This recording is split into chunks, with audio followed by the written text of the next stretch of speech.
Você gostou da primeira parte do livro do Rei? O que você aprendeu do Antigo Testamento?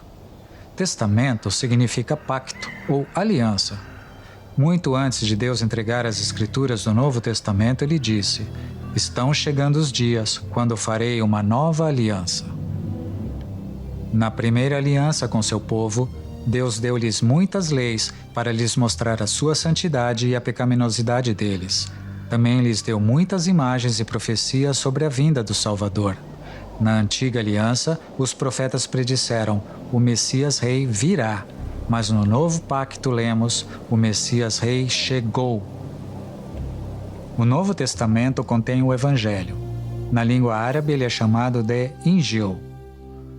Ambas as palavras significam boas novas.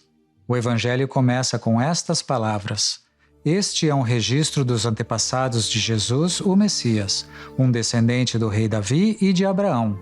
Abraão foi o pai de Isaque, Isaque foi o pai de Jacó." Nome por nome, as Escrituras registram uma cadeia ininterrupta de descendentes de Abraão a Jesus. Deus guardou sua promessa de abençoar todas as nações enviando o Salvador por meio da linhagem de Abraão.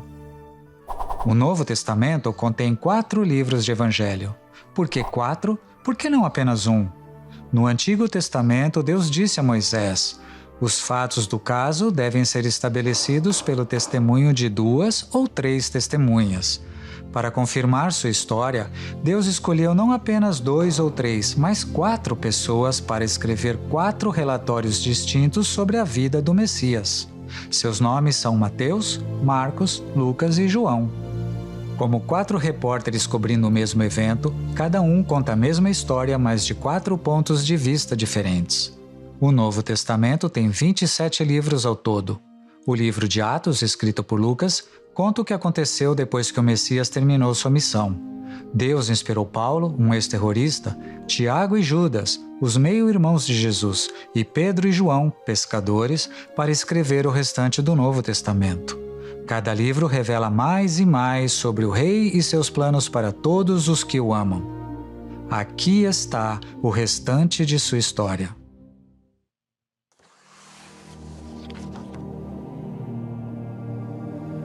Chegou o tempo. Depois de milhares de anos de preparação, Deus estava prestes a enviar ao mundo o Salvador Messias Rei prometido. Mas quem seria ele? E como ele viria?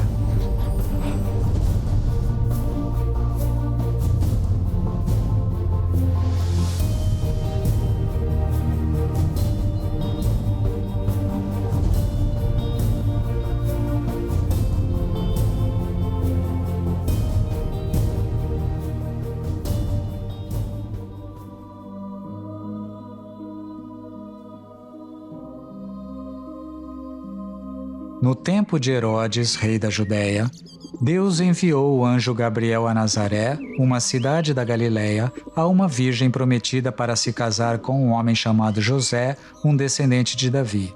O nome da virgem era Maria.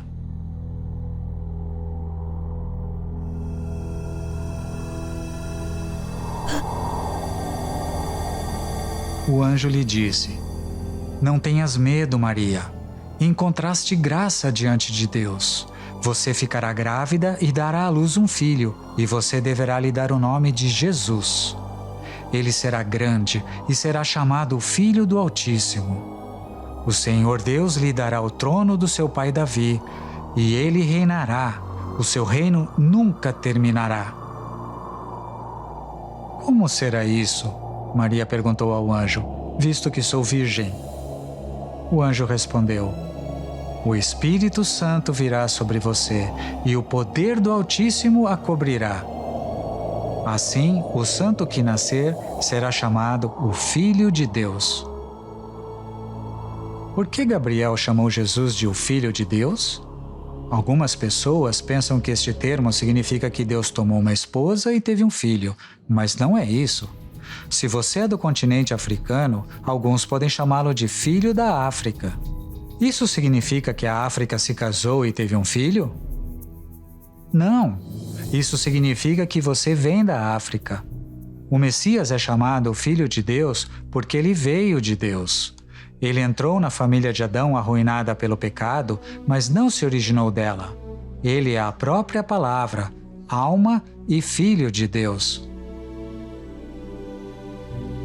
No princípio, a palavra já existia. Ele estava com Deus e ele era Deus. Ele estava no princípio com Deus e ele criou tudo o que existe. Não existe nada que ele não tenha feito. Então a palavra se tornou humana e viveu aqui na terra entre nós. Ele estava cheio de amor e fidelidade infalíveis, e vimos a sua glória, a glória do unigênito vindo do Pai. Você se lembra da promessa que Deus fez no dia em que Adão comeu o fruto proibido? Deus havia anunciado que a descendência de uma mulher esmagaria a cabeça da serpente. Aquele descendente prometido estava agora no ventre de uma menina virgem. Como ele esmagaria a cabeça da serpente, estava ainda para ser visto.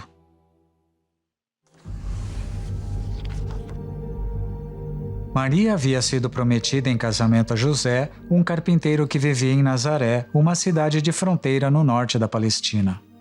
Maria e José eram judeus, e sua descendência passava pelo rei Davi e chegava a Abraão. José teria sido príncipe herdeiro, mas seu país era governado por Roma. Soldados romanos patrulhavam as ruas. Judeus suspeitos de traição eram presos e crucificados. Coletores de impostos roubavam as pessoas. A vida era dura. Mas José estava animado. Logo ele receberia Maria como sua esposa. Ele trabalhava duro para preparar um lugar onde pudessem morar juntos depois do casamento. Então, um dia, ele teve uma surpresa chocante. Maria estava grávida. Como você acha que José se sentiu? Parecia que Maria tinha sido infiel a ele. José estava com o coração partido, mas ele queria fazer a coisa certa. Então ele decidiu desmanchar o noivado em silêncio, porque ele não queria envergonhar Maria. Enquanto ele considerava isso, ele adormeceu e um anjo do Senhor apareceu para ele em um sonho. Disse o anjo: José, filho de Davi, não tema receber Maria como sua esposa, pois o que nela foi gerado procede do Espírito Santo. Ela dará à luz um filho, e você deverá dar-lhe o nome de Jesus, porque ele salvará o seu povo dos seus pecados. Tudo isso aconteceu para que se cumprisse o que o Senhor dissera pelo profeta. A virgem ficará grávida e dará à luz um filho, e lhe chamarão Emanuel, que significa Deus conosco.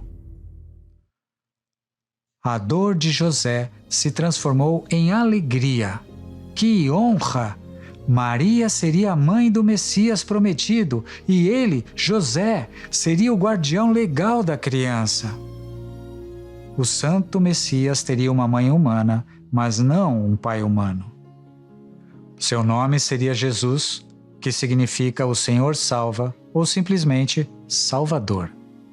Ao acordar, José fez o que o anjo lhe tinha ordenado e recebeu Maria como sua esposa, mas não teve relações com ela enquanto ela não deu à luz um filho, e ele lhe pôs o nome de Jesus. A mão de Deus estava sobre todas as coisas.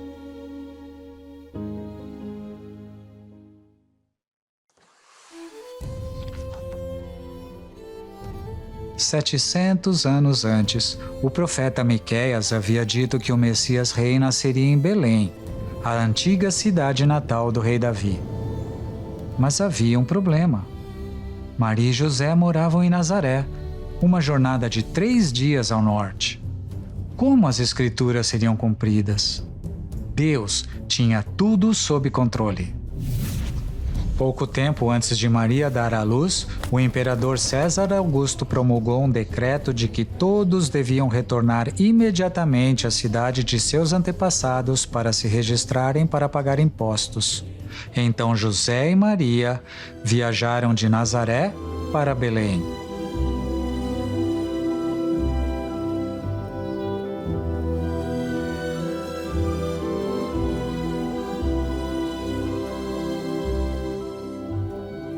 Enquanto estavam lá, chegou o tempo de nascer o bebê, e ela deu à luz o seu primogênito. Envolveu-o em panos e o colocou numa manjedoura, porque não havia lugar para eles na hospedaria.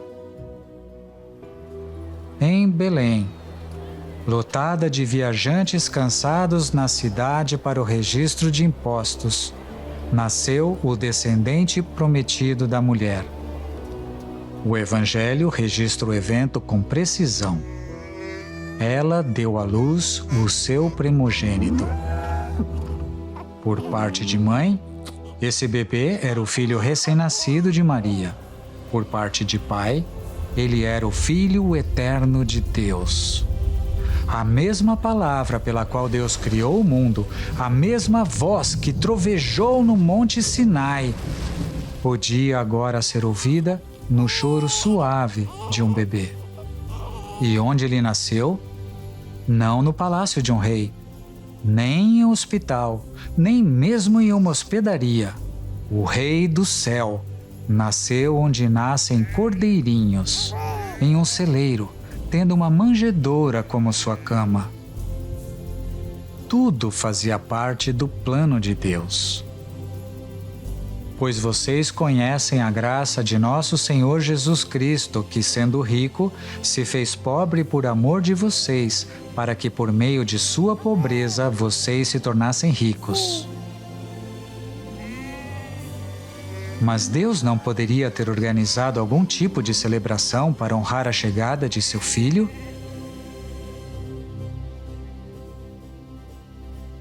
Ele fez.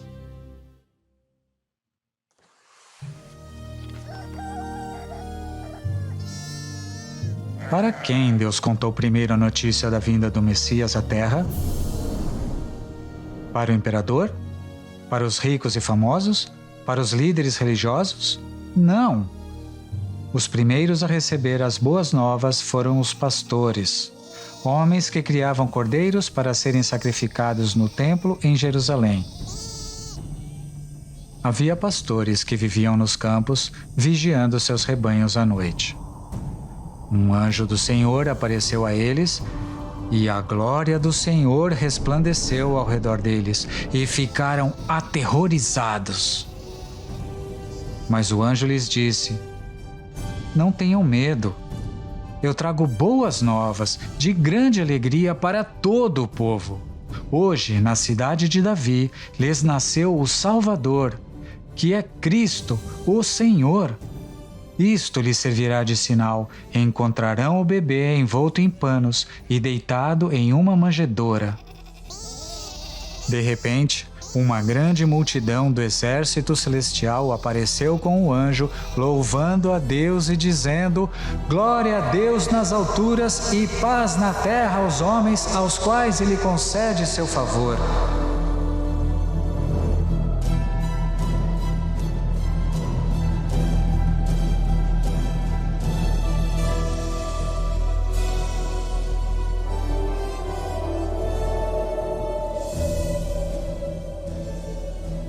Quando os anjos os deixaram e foram para os céus, os pastores disseram uns aos outros: vamos a Belém e vejamos isso que aconteceu e que o Senhor nos deu a conhecer. Então correram para lá e encontraram Maria, José e o bebê deitado na manjedoura. Depois de o verem, contaram a todos o que lhes fora dito a respeito daquele menino, e todos os que ouviram o que os pastores diziam ficaram admirados. Que história os pastores tinham para contar? O Salvador nasceu! Nós o vimos, nós o tocamos! O anjo nos disse que ele é Cristo, o Senhor! Um coro de anjos encheu o céu. O Messias chegou! Ele está aqui! Ele está aqui!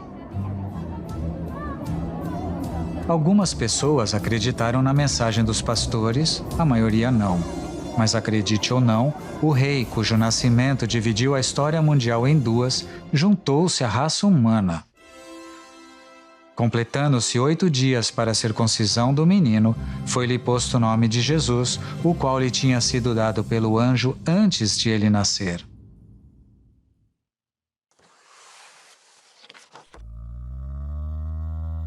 Após o nascimento de Jesus no celeiro, José providenciou uma hospedagem adequada para a sua pequena família. Um dia, alguns magos, homens sábios que estudam as estrelas, chegaram em Jerusalém. Guiados por uma estrela especial, esses homens vieram da Pérsia distante em busca do rei recém-nascido. Esses homens sábios tinham uma pergunta e um propósito. Onde está aquele que nasceu rei dos judeus? Vimos a sua estrela no Oriente e viemos adorá-lo. Quando o rei Herodes ouviu isso, ficou perturbado, e com ele toda Jerusalém. Tendo reunido todos os mestres da lei, perguntou-lhes onde deveria nascer o Cristo. Em Belém, na Judéia, eles responderam, pois assim escreveu o profeta. Então Herodes chamou os magos secretamente e disse, vão informar-se com exatidão sobre o menino. Logo que o encontrarem, avisem-me, para que eu também vá adorá-lo. Depois de ouvirem o rei, eles seguiram o seu caminho e a estrela que tinham visto no Oriente foi adiante deles, até parar no lugar onde estava o menino.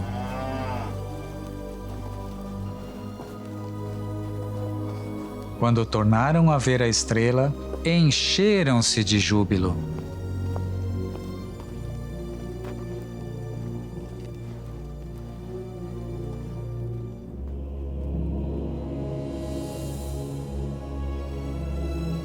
Ao entrarem na casa, viram um menino com Maria, sua mãe, e prostrando-se, o adoraram.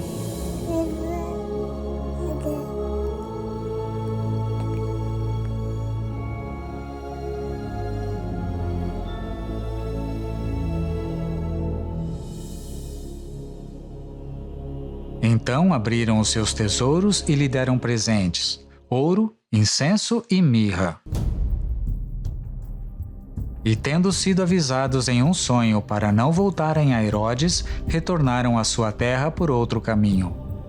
Depois que partiram, um anjo do Senhor apareceu a José em um sonho e lhe disse, levante-se, tome o menino e sua mãe e fuja para o Egito. Fique lá até que eu diga a você, pois Herodes vai procurar o menino para matá-lo. Herodes tentou matar o menino. O povo de Jerusalém o ignorou. Mas os magos, que atravessaram um deserto escaldante para encontrá-lo, o adoraram e lhe deram presentes dignos de um rei: ouro,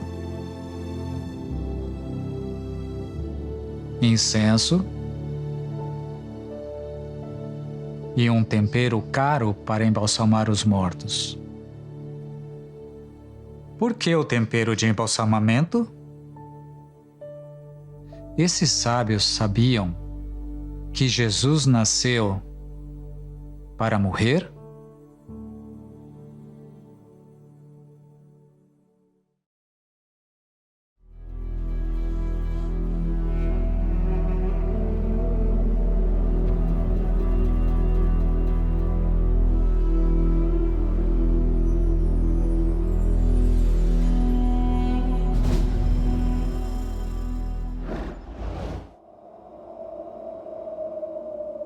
Após o aviso do anjo, José levou Maria e o menino Jesus para o Egito, onde viveram como refugiados até a morte do cruel rei Herodes.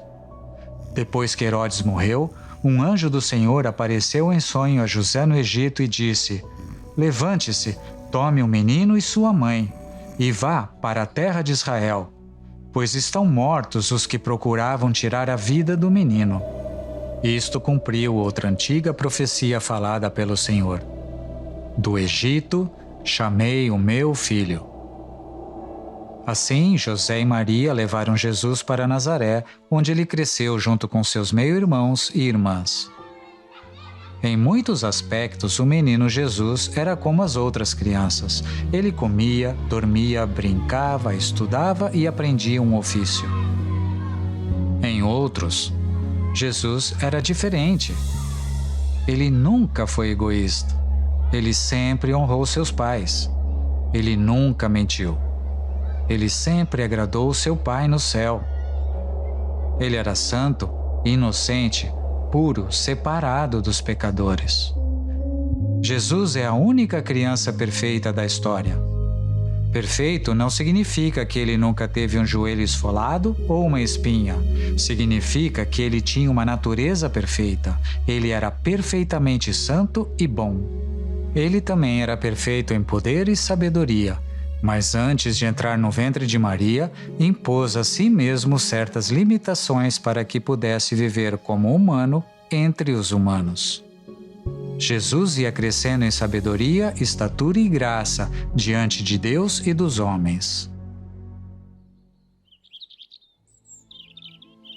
Quando Jesus tinha 12 anos de idade, viajou com seus pais de Nazaré a Jerusalém para a festa anual do sacrifício, conhecida como a Páscoa.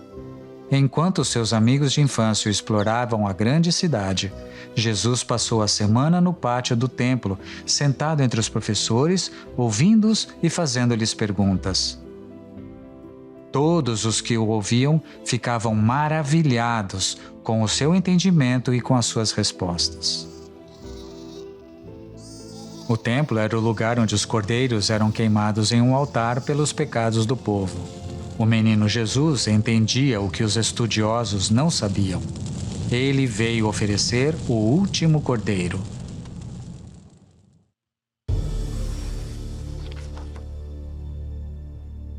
Trinta anos se passaram desde o nascimento de Jesus em Belém.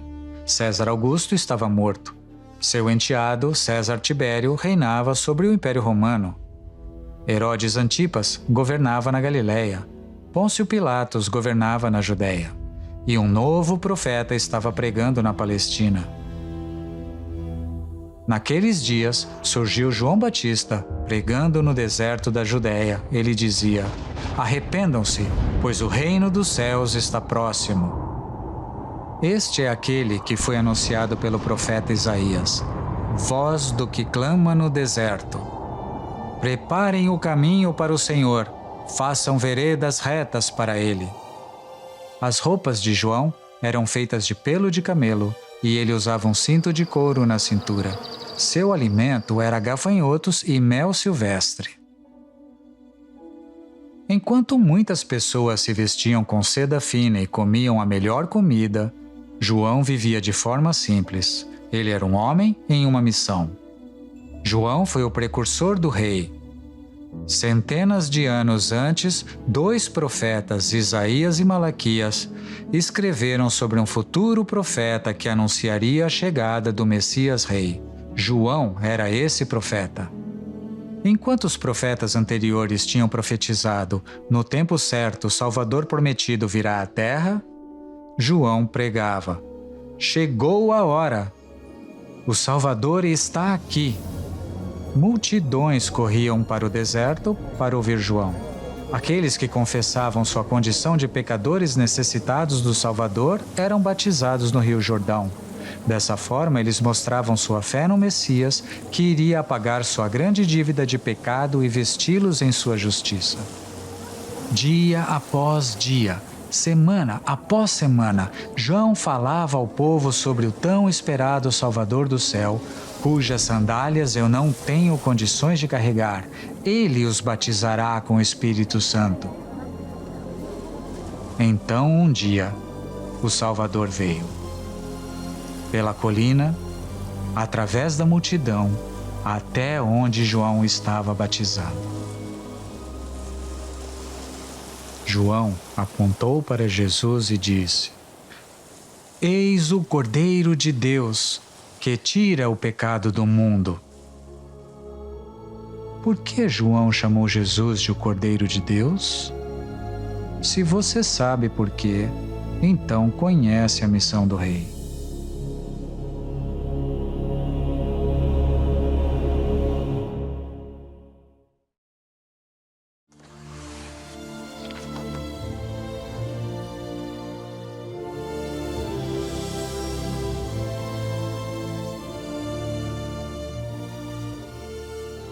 Jesus pediu a João para batizá-lo.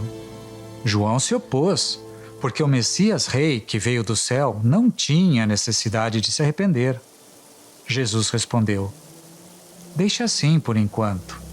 Convém que assim façamos para cumprir toda a justiça. João batizou Jesus. Ao ser batizado, Jesus mostrou que ele pertencia à família humana que ele viera resgatar.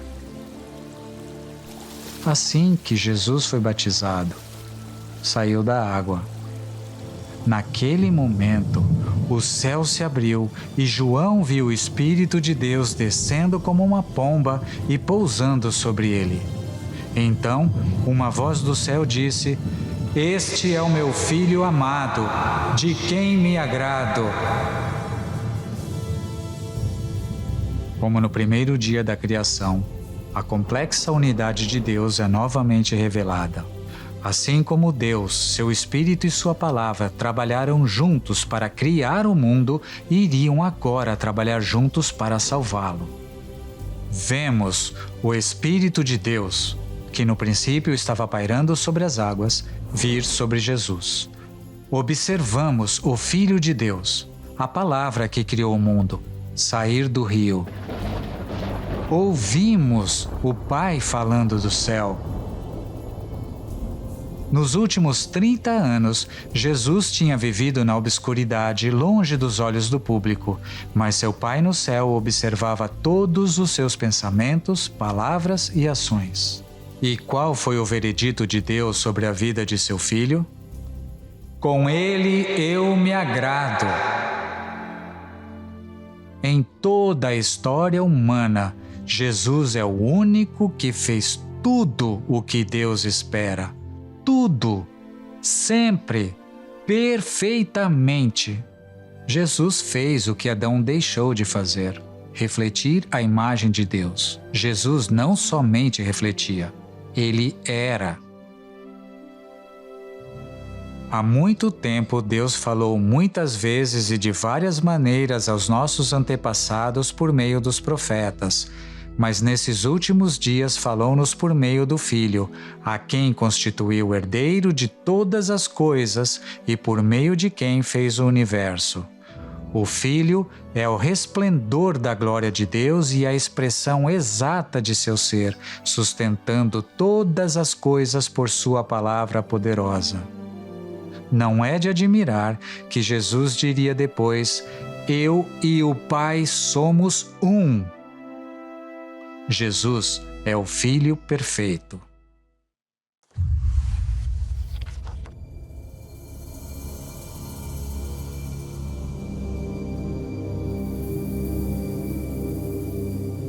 Satanás não estava feliz com este homem perfeito vivendo em seu reino.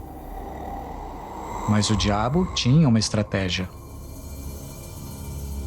Assim como ele havia tentado o primeiro homem a pecar, ele tentaria agora fazer este homem pecar. Satanás queria ter Jesus sob seu controle, assim como ele havia colocado Adão sob seu controle. Se o Filho de Deus pudesse ser induzido a pecar, então ele não estaria qualificado para salvar seu povo de seus pecados. Então, Jesus foi levado pelo Espírito ao deserto para ser tentado pelo diabo. Depois de jejuar por 40 dias e 40 noites, teve fome.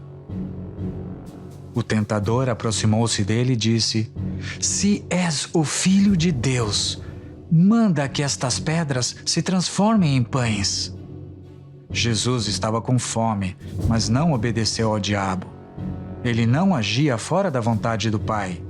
Ele não usaria seu poder infinito para satisfazer seus desejos humanos. Para combater o diabo, Jesus citou a Torá de Moisés. Está escrito: nem só de pão viverá o homem, mas de toda a palavra que procede da boca de Deus. Em seu orgulho estúpido, o diabo novamente tentou a Jesus.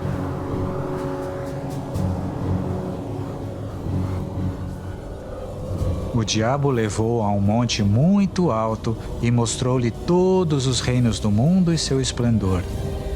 Tudo isso te darei, ele disse, se te prostrares e me adorares. Quando Adão pecou, a humanidade perdeu o direito de governar a terra. Satanás roubou o domínio do mundo, tornando-se o seu rei. Agora o Rei da Glória estava na terra para retomar o domínio, mas ele não faria isso curvando-se diante de quem ele veio esmagar. Jesus lhe disse: retire-se, Satanás, pois está escrito: adore o Senhor, o seu Deus, e só a ele preste culto. Finalmente, o diabo deixou Jesus. Satanás nunca tentou alguém como ele, um homem que não tinha desejo ou capacidade de pecar. Jesus era diferente de Adão e seus descendentes. O primeiro homem era do pó da terra, o segundo homem dos céus. Adão foi o primeiro homem perfeito. Jesus foi o segundo homem perfeito. Quando Satanás tentou fazer Adão pecar, Adão perdeu e Satanás venceu. Quando Satanás tentou fazer com que Jesus pecasse, Satanás perdeu e Jesus venceu. O primeiro homem nos levou para o reino de Satanás, do pecado e da morte. O segundo homem veio para nos tirar de lá.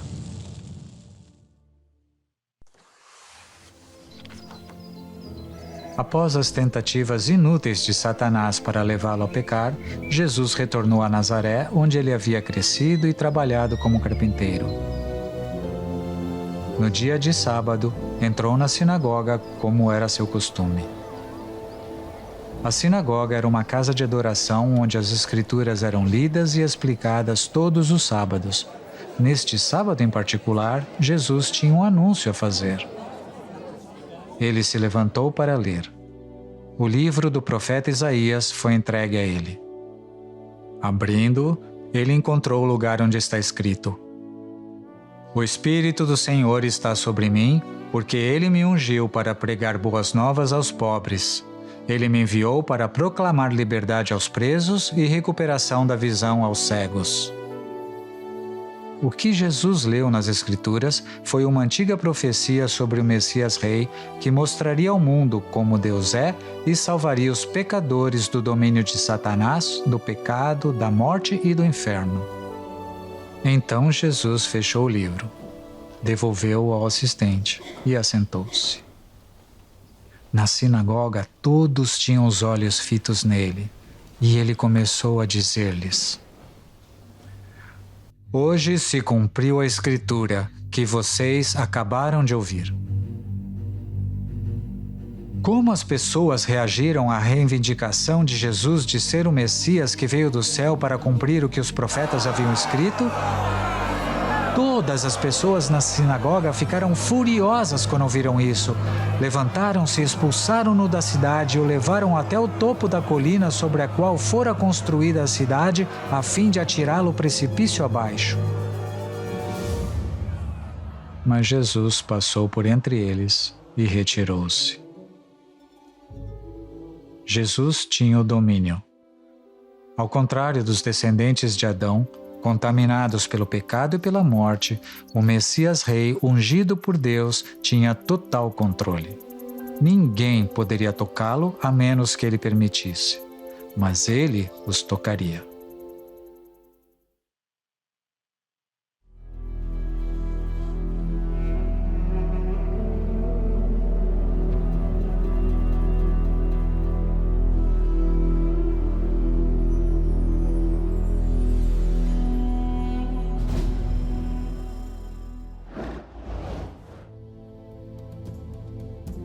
Nas Escrituras dos Profetas, um dos títulos do Messias é o Braço do Senhor. Os milagres de Jesus mostravam que ele era o braço de Deus na terra.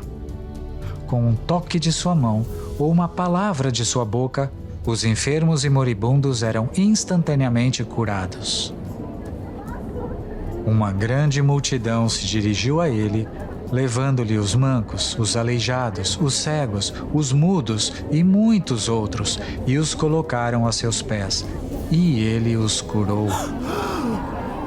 As palavras dos profetas estavam sendo cumpridas. Os cegos veem, os mancos andam, os leprosos são purificados, os surdos ouvem, os mortos são ressuscitados e as boas novas são pregadas aos pobres. Não havia doença que Jesus não pudesse curar.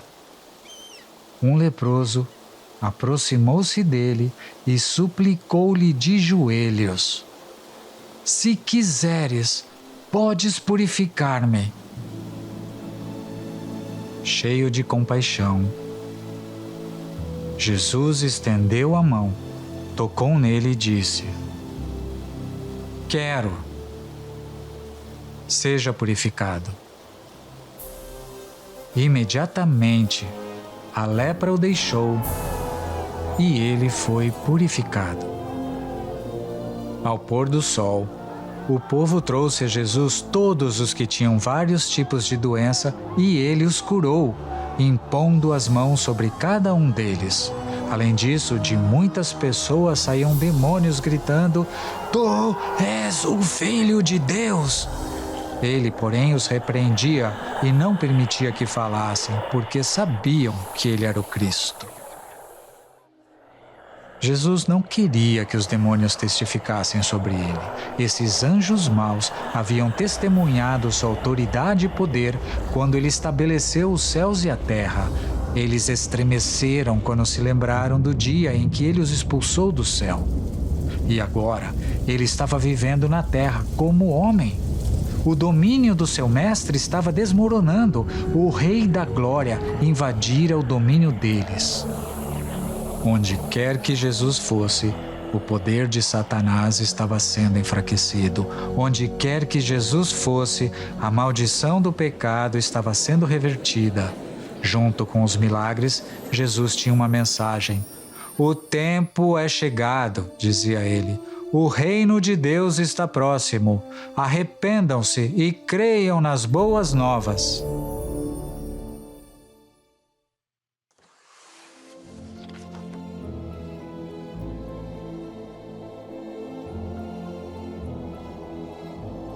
Jesus selecionou 12 homens para andar com ele e aprender dele. Muitas mulheres também o seguiam.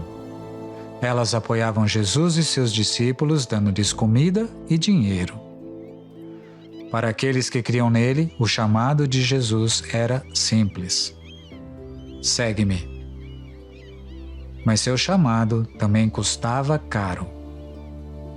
Quem ama seu pai ou sua mãe mais do que a mim, não é digno de mim. Quem ama seu filho ou filha mais do que a mim, não é digno de mim. Como vários de seus discípulos eram pescadores, com frequência Jesus passava o dia no mar da Galileia. Pessoas de todos os lados vinham até ele. Novamente, Jesus começou a ensinar à beira-mar. Reuniu-se ao seu redor uma multidão tão grande que ele teve que entrar num barco e assentar-se nele. Depois de um dia de ensinamentos, Jesus disse a seus discípulos: Vamos para o outro lado. Deixando a multidão, eles o levaram no barco assim como estava. Levantou-se um forte vendaval. As ondas se lançavam sobre o barco, de forma que este foi se enchendo de água.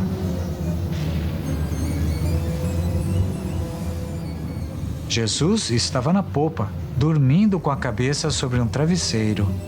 Os discípulos o acordaram e clamaram: Mestre, não te importa que morramos?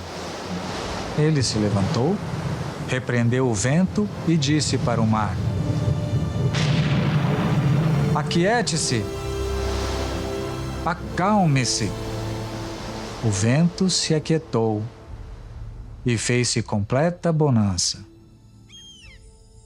Então perguntou aos seus discípulos: Por que vocês estão com tanto medo? Ainda não têm fé? Eles estavam apavorados e perguntaram uns aos outros: quem é este que até o vento e o mar lhe obedecem? Quem é esse homem? 1000 anos antes, o profeta Davi já havia respondido esta pergunta. Eles estavam fora de si. Na sua aflição, clamaram ao Senhor e Ele os tirou da tribulação em que se encontravam.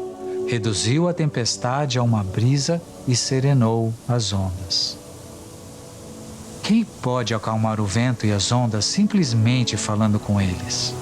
A mesma voz que os criou.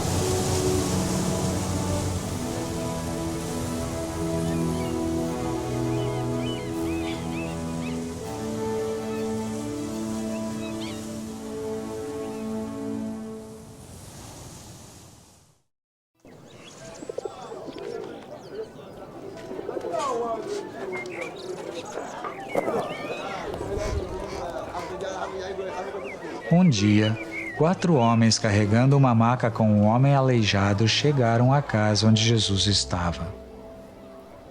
Os homens tentaram entrar, mas a sala estava tão cheia que não conseguiam. Então eles subiram no telhado e removeram algumas telhas e baixaram a maca na sala, bem na frente de Jesus. Vendo a fé que eles tinham, Jesus disse ao paralítico: Filho, seus pecados estão perdoados. Jesus sabia que a maior necessidade deste homem não era andar de novo, mas ser perdoado de seus pecados. Estavam sentados ali alguns mestres da lei, raciocinando em seu íntimo. Por que esse homem fala assim? Está blasfemando. Quem pode perdoar pecados a não ser somente Deus? Jesus percebeu logo em seu espírito que era isso que eles estavam pensando e lhes disse: por que vocês estão remoendo essas coisas em seu coração? Que é mais fácil dizer ao paralítico: os seus pecados estão perdoados, ou levante-se, pegue sua maca e ande? Vou provar a vocês que o Filho do Homem tem na terra autoridade para perdoar pecados. Jesus se virou e disse ao paralítico: eu lhe digo, levante-se, pegue sua maca e vá para casa. Ele se levantou, pegou a sua maca e saiu à vista de todos, que atônitos glorificavam a Deus, dizendo: nunca vimos nada igual. Os mestres da lei estavam cegados por sua religião e orgulho. Seus pensamentos eram mais ou menos assim: Jesus, você é um blasfemador. Você está insultando a Deus ao afirmar que perdoa pecados, pois somente Deus pode fazer isso. Eles estavam certos em pensar que só Deus pode perdoar pecados, mas eles estavam errados em suas conclusões sobre quem é Jesus. Quem você acha que é Jesus? Você lembra o significado do seu nome? Significa o Senhor salva. Em uma cidade palestina onde Jesus ensinou, o povo chegou a esta conclusão: agora, nós mesmos o ouvimos e sabemos que este é realmente o Salvador do mundo.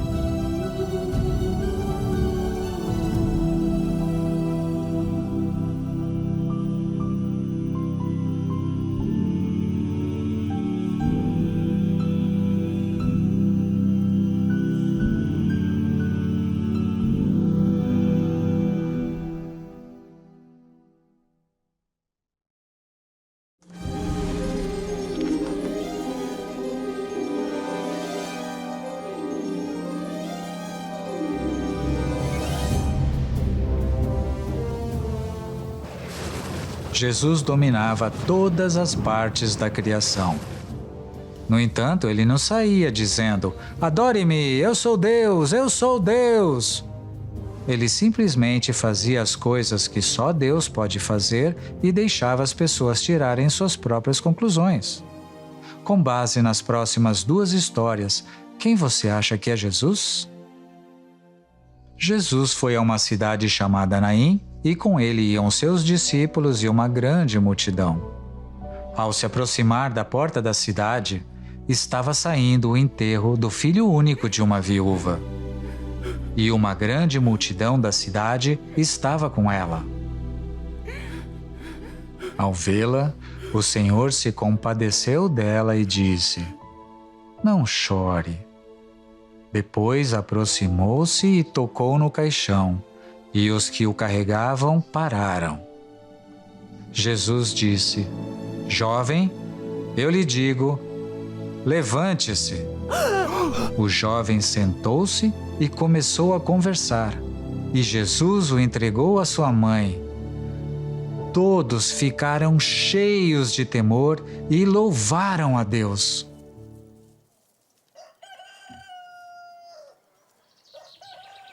Em outro dia, Jesus visitou duas irmãs enlutadas, Marta e Maria. 4 dias antes, seu irmão Lázaro havia morrido.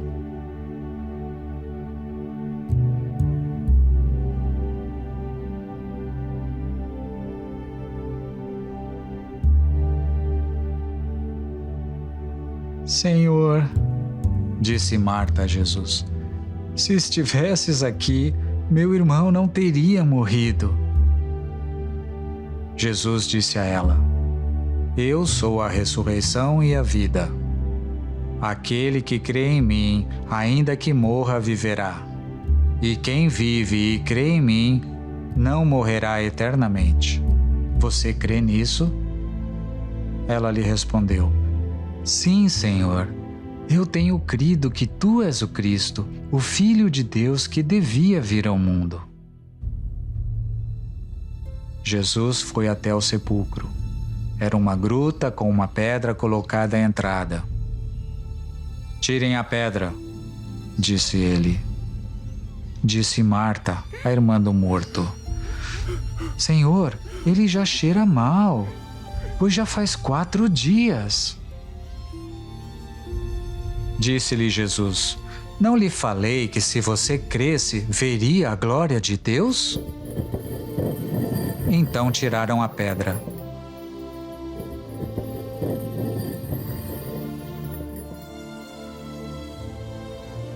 Jesus bradou em alta voz: "Lázaro, venha para fora!"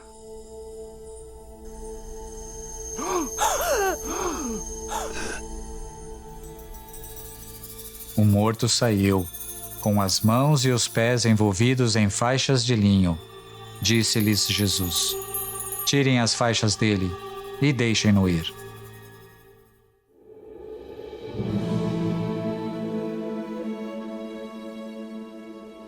O Senhor Jesus é a única pessoa na história que poderia dizer: "Eu sou a ressurreição e a vida."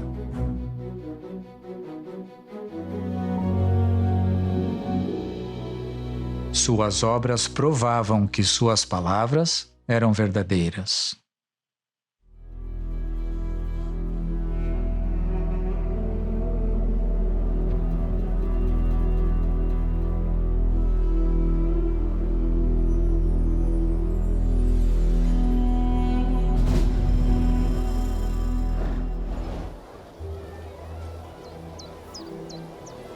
Imensas multidões cercavam Jesus.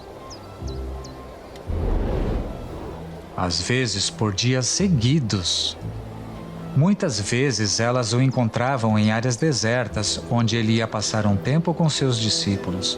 Às vezes a multidão ficava com fome. Foi o que aconteceu numa tarde quando mais de 5.000 pessoas haviam se reunido numa encosta ao leste do Mar da Galileia. Jesus disse a Felipe, um de seus discípulos: "Onde compraremos pão para esse povo comer?" Fez essa pergunta apenas para pô-lo à prova, pois já tinha em mente o que ia fazer. Felipe respondeu: 200 denários não comprariam pão suficiente para que cada um recebesse um pedaço. André, irmão de Simão Pedro, falou: "Aqui está um rapaz com 5 pães de cevada e 2 peixinhos. Mas o que é isso para tanta gente?" Disse Jesus: "Mande o povo assentar-se." E todos se assentaram. Eram cerca de 5.000 homens. Então Jesus tomou os pães, deu graças e os repartiu entre os que estavam assentados, tanto quanto queriam, e fez o mesmo com os peixes. Todos receberam o suficiente para comer. Disse Jesus: ajuntem os pedaços que sobraram, que nada seja desperdiçado. Então eles os ajuntaram e encheram 12 cestos com os pedaços dos 5 pães de cevada deixados por aqueles que tinham comido. No dia seguinte, alguns da multidão vieram procurar por Jesus. Eles queriam torná-lo seu rei, mas somente para que ele os salvasse dos seus opressores romanos e desse-lhes mais comida. Jesus lhes disse: não trabalhem pela comida que se estraga, mas pela comida que permanece para a vida eterna, a qual o Filho do Homem lhes dará. Deus, o Pai, nele colocou o seu selo de aprovação. Eu sou o pão da vida. Aquele que vem a mim nunca terá fome. Aquele que crê em mim nunca terá sede. A comida pode manter seu corpo vivo por um tempo, mas somente o Senhor Jesus pode lhe dar a verdadeira vida, hoje e eternamente. Só Jesus pode dizer: eu sou o pão da vida. Jesus não era como os mestres religiosos que diziam coisas como: faça isso, não faça aquilo, siga estas regras, este é o caminho. Somente Jesus poderia dizer: eu sou o caminho, a verdade e a vida. Jesus também era diferente dos profetas que ofereceram sacrifícios pelos seus pecados e escreveram sobre o futuro Messias. Jesus disse: não pensem que vim abolir a lei ou os profetas. Não vim abolir, mas cumprir.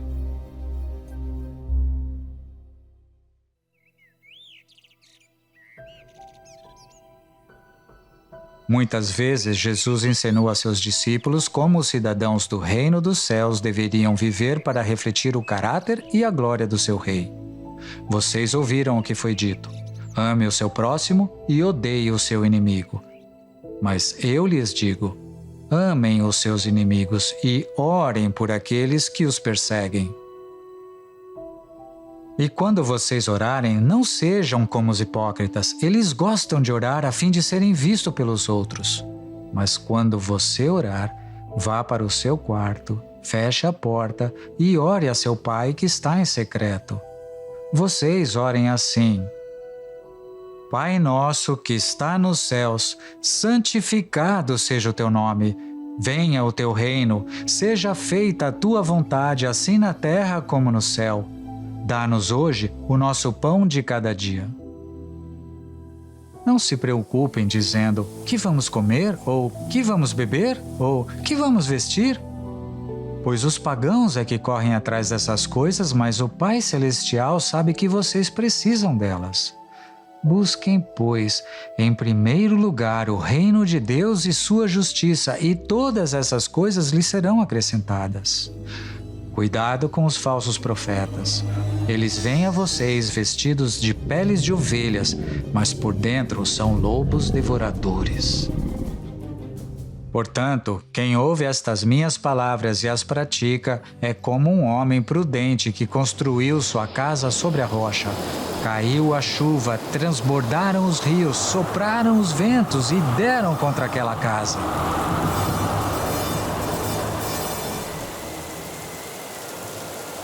E ela não caiu, porque tinha seus alicerces na rocha.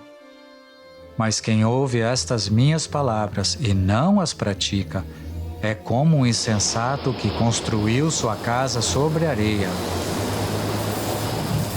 Caiu a chuva, transbordaram os rios, sopraram os ventos e deram contra aquela casa, e ela caiu. E foi grande a sua queda.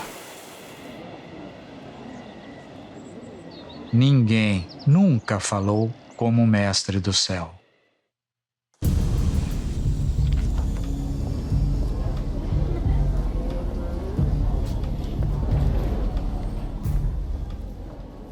Os mestres e sacerdotes dos judeus não ficaram felizes ao ver as multidões ouvindo Jesus. Eles queriam que o povo os escutasse e não a ele. Um dia, os chefes dos sacerdotes enviaram os guardas do templo para prender Jesus, mas eles não conseguiram. Quando retornaram, os sacerdotes perguntaram: "Por que vocês não o trouxeram?" Os guardas declararam: "Ninguém jamais falou da maneira como esse homem fala." Nem mesmo os profetas falaram como Jesus. Os profetas eram como velas lançando raios cintilantes de luz em um mundo escuro, mas o Messias era o sol da justiça. Quem precisa de velas após o sol ter nascido? Jesus disse: "Eu sou a luz do mundo. Quem me segue nunca andará em trevas, mas terá a luz da vida." Jesus é a palavra que no princípio disse: "Haja luz." Ele é a fonte suprema de luz física e espiritual. À medida que o tempo se aproximava para o Messias cumprir sua missão, ele levou 3 de seus discípulos, Pedro, Tiago e João, para um alto monte. Ali, ele foi transfigurado diante deles.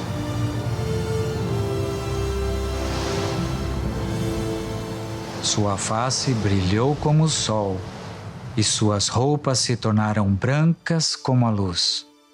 Naquele mesmo momento apareceram diante deles Moisés e Elias conversando com Jesus. Uma nuvem resplandecente os envolveu e dela saiu uma voz que dizia: "Este é o meu filho amado, a quem me agrado. Ouçam-no." Ouvindo isso, os discípulos prostraram-se com o rosto em terra e ficaram aterrorizados. Mas Jesus se aproximou, tocou neles e disse: "Levantem-se, não tenham medo." E erguendo ele os olhos, não viram mais ninguém a não ser Jesus. Os discípulos nunca se esqueceram do que viram naquele dia. Mais tarde, Pedro escreveria: "Fomos testemunhas oculares da sua majestade." E João diria: "Vimos a sua glória, glória como do unigênito, vindo do Pai, cheio de graça e de verdade." Mas por enquanto, a glória do Filho permaneceria escondida em seu corpo de carne. Era a hora do Rei cumprir sua missão.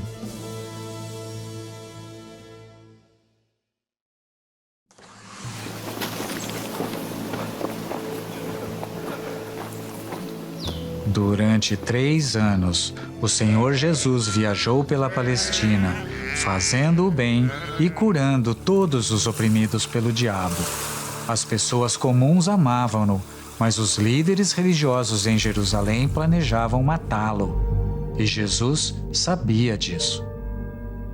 Aproximando-se o tempo em que seria levado aos céus, Jesus partiu resolutamente em direção a Jerusalém. Se você soubesse que um bando de homens maus em uma cidade distante planejava capturá-lo, torturá-lo e matá-lo, você iria lá? Jesus foi. Desde aquele momento, Jesus começou a explicar aos seus discípulos que era necessário que ele fosse para Jerusalém e sofresse muitas coisas nas mãos dos líderes religiosos, dos chefes dos sacerdotes e dos mestres da lei, e fosse morto e ressuscitasse no 3º dia. Esse não era o tipo de rei que os discípulos estavam procurando. Um Messias crucificado? Certamente Deus não permitiria que o seu escolhido sofresse tanta dor e vergonha. Então Pedro disse a Jesus: "Nunca, Senhor, isso nunca te acontecerá."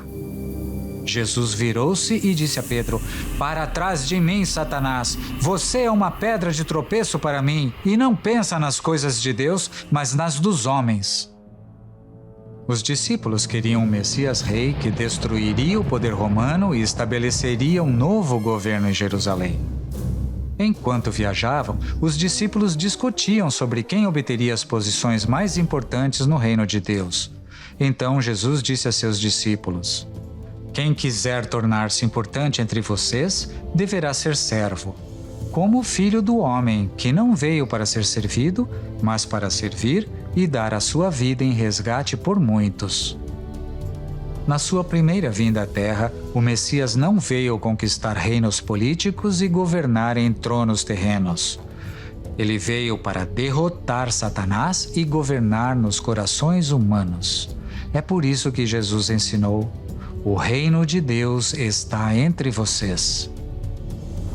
Mas antes que o Rei do Céu pudesse reinar nos corações e mais tarde em toda a terra, a dívida do pecado do mundo tinha que ser paga.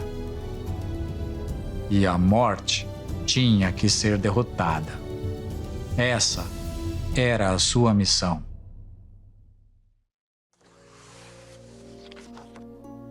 Tudo estava indo de acordo com o plano. Quando o Senhor se aproximou de Jerusalém, ele enviou 2 discípulos em uma missão. Vão ao povoado que está adiante, disse ele. Ao entrarem, encontrarão um jumentinho amarrado no qual ninguém jamais montou. Desamarrem-no e tragam-no aqui. Se alguém lhes perguntar por que estão desamarrando, digam-lhe: o Senhor precisa dele. Os que tinham sido enviados foram e encontraram o animal exatamente como ele lhes tinha dito. Quando estavam desamarrando o jumentinho, os seus donos lhes perguntaram: por que vocês estão desamarrando o jumentinho? Eles responderam: o Senhor precisa dele. Levaram-no a Jesus, lançaram seus mantos sobre o jumentinho e fizeram que Jesus montasse nele. Enquanto ele prosseguia, o povo estendia os seus mantos pelo caminho.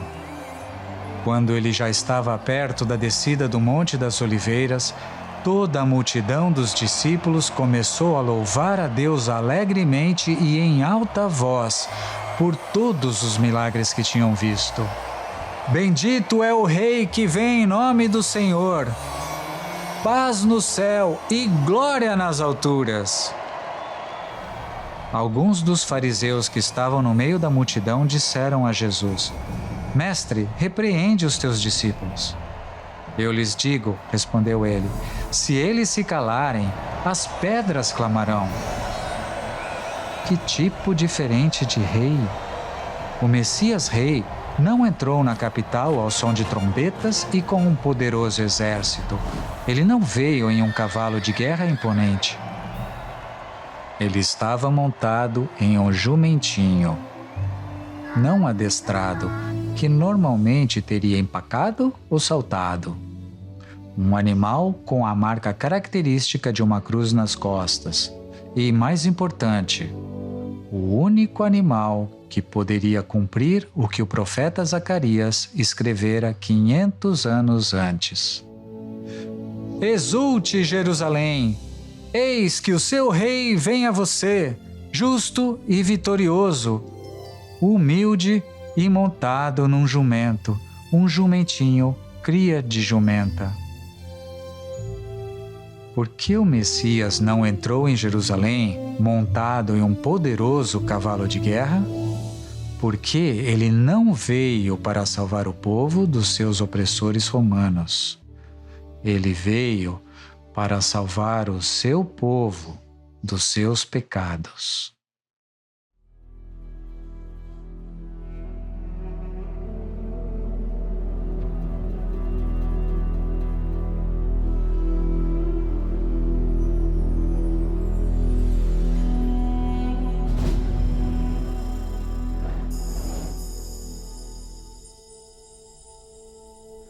Nos dias que se seguiram, Jesus ensinou no templo onde, quando menino, havia impressionado os estudiosos com perguntas profundas e respostas sábias. Os líderes no templo agora tinham uma atitude diferente. Não queremos que este homem seja nosso rei. Eles atacaram Jesus com perguntas capciosas na esperança de jogar o povo contra ele. Pondo-se a vigiá-lo, os líderes mandaram espiões que se fingiam justos. Eles tentaram apanhar Jesus em alguma coisa que ele dissesse, de forma que o pudessem entregar ao poder e à autoridade do governador. Mestre, perguntaram, sabemos que falas e ensinas o que é correto e que não mostras parcialidade, mas ensinas o caminho de Deus conforme a verdade. É certo pagar imposto a César ou não? O que Jesus responderia? Se ele dissesse, sim, paguem impostos ao imperador, a população judaica iria acusá-lo de deslealdade à sua causa. Por outro lado, se Jesus respondesse, não paguem impostos, o governador romano escutaria isso e o condenaria por traição. Ele percebeu a astúcia deles e lhes disse, mostrem-me um denário. De quem é a imagem e a inscrição que há nele? De César, responderam eles. Portanto, ele lhes disse, deem a César o que é de César e a Deus o que é de Deus. E não conseguiram apanhá-lo em nenhuma palavra diante do povo. Admirados com a sua resposta, ficaram em silêncio. Seguidas vezes, diferentes grupos de mestres religiosos tentaram apanhar Jesus, mas ele sempre respondia com perfeita sabedoria. Dali em diante, ninguém jamais se atreveu a lhe fazer perguntas. Envergonhados, os homens fugiram para conspirar com os chefes dos sacerdotes para ver Jesus preso e executado. Que cegueira! Esses sacerdotes responsáveis por oferecer sacrifícios no altar do templo não viam que o homem que eles queriam matar era aquele que era retratado nos sacrifícios. O plano secreto de Deus estava prestes a ser cumprido.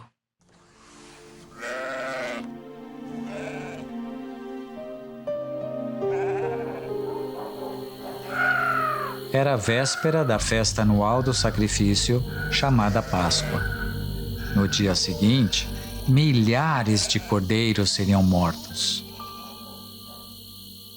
Embora Jesus soubesse que ele também seria morto no dia seguinte, ele passou a noite compartilhando a última ceia com seus discípulos. Durante a refeição, ele tomou o pão, deu graças, partiu e deu aos seus discípulos. Ele também lhes ofereceu um cálice. Ele lhes disse que o pão partido deveria lembrá-los do seu corpo e o suco vermelho de seu sangue que seria derramado para inaugurar a nova aliança para o perdão dos pecados. À meia-noite, ele levou seus discípulos para um jardim chamado Getsêmani. Lá, sabendo os horrores que o esperavam, ele orou ao Pai. Então, como haviam combinado, os líderes religiosos chegaram com uma multidão de homens armados. Jesus disse a eles, estou eu chefiando alguma rebelião para que vocês venham prender-me com espadas e varas? Todos os dias eu estive ensinando no templo e vocês não me prenderam.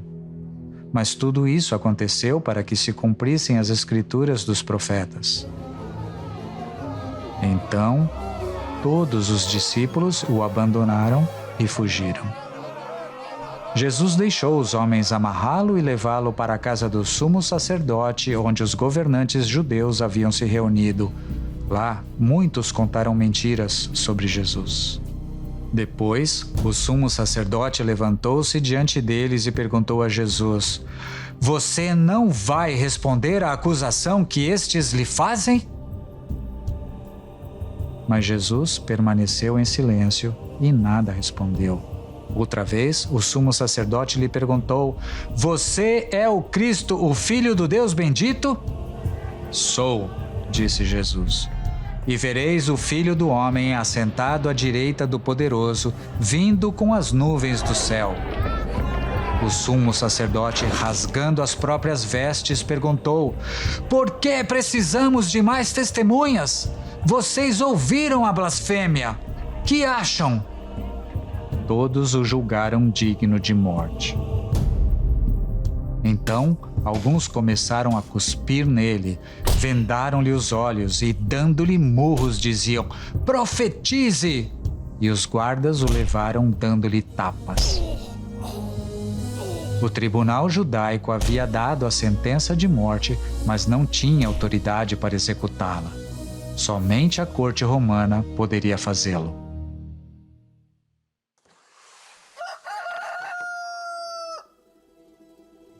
Era madrugada quando os líderes religiosos e uma multidão crescente levaram Jesus da casa do sumo sacerdote até o palácio do governador romano Pôncio Pilatos. Os líderes religiosos queriam que Pilatos condenasse Jesus à morte. E começaram a acusá-lo dizendo: "Encontramos este homem subvertendo a nossa nação. Ele proíbe o pagamento de impostos a César e se declara ele próprio Cristo, um rei." Depois de interrogar Jesus, Pilatos virou-se para os principais sacerdotes e para a multidão e disse: "Não acho nada errado com este homem." "Se ele não fosse criminoso," responderam eles, "não o teríamos entregado a ti." Pilatos então voltou para dentro do palácio, chamou Jesus e lhe perguntou: "Você é o rei dos judeus? O que é que você fez?" Jesus disse: "Meu reino não é deste mundo. Se fosse, meus servos lutariam para impedir que os judeus me prendessem. Mas agora o meu reino não é daqui."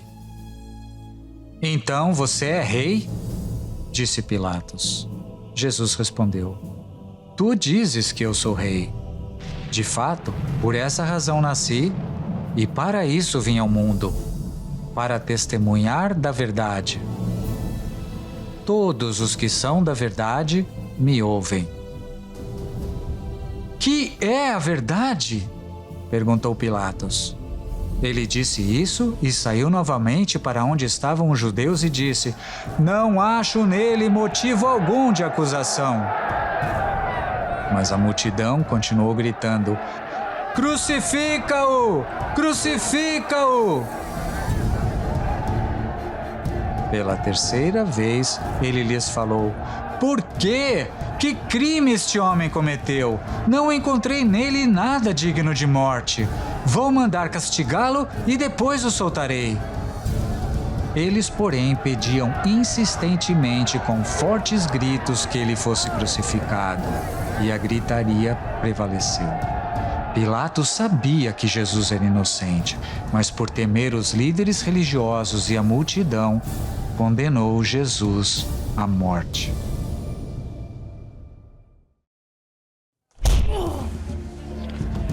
Pilatos condenou Jesus à pena máxima da lei romana, um espancamento brutal seguido de crucificação. As vítimas condenadas eram açoitadas com chicotes encravados com pedaços afiados de metal.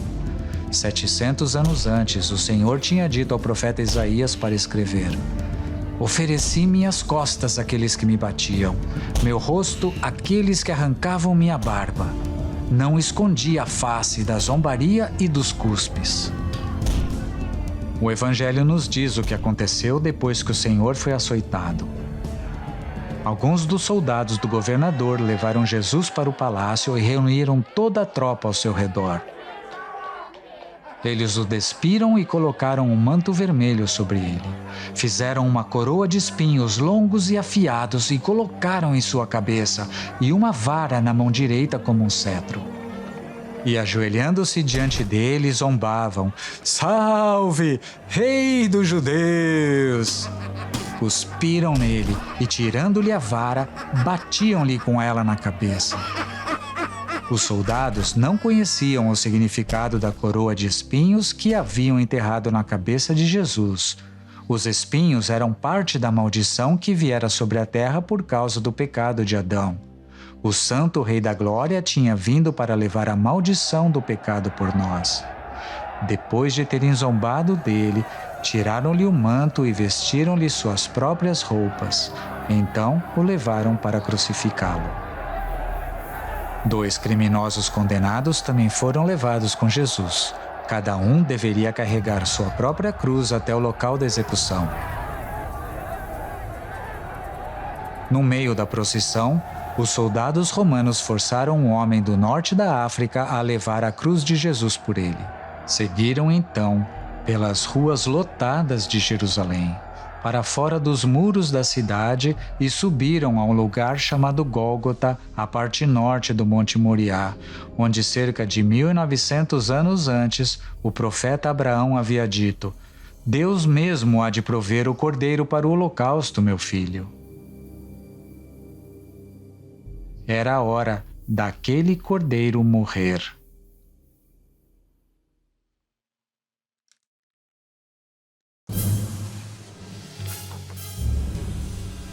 Crucificação é o método de execução mais horrível que já foi criado e promovido pelo Estado.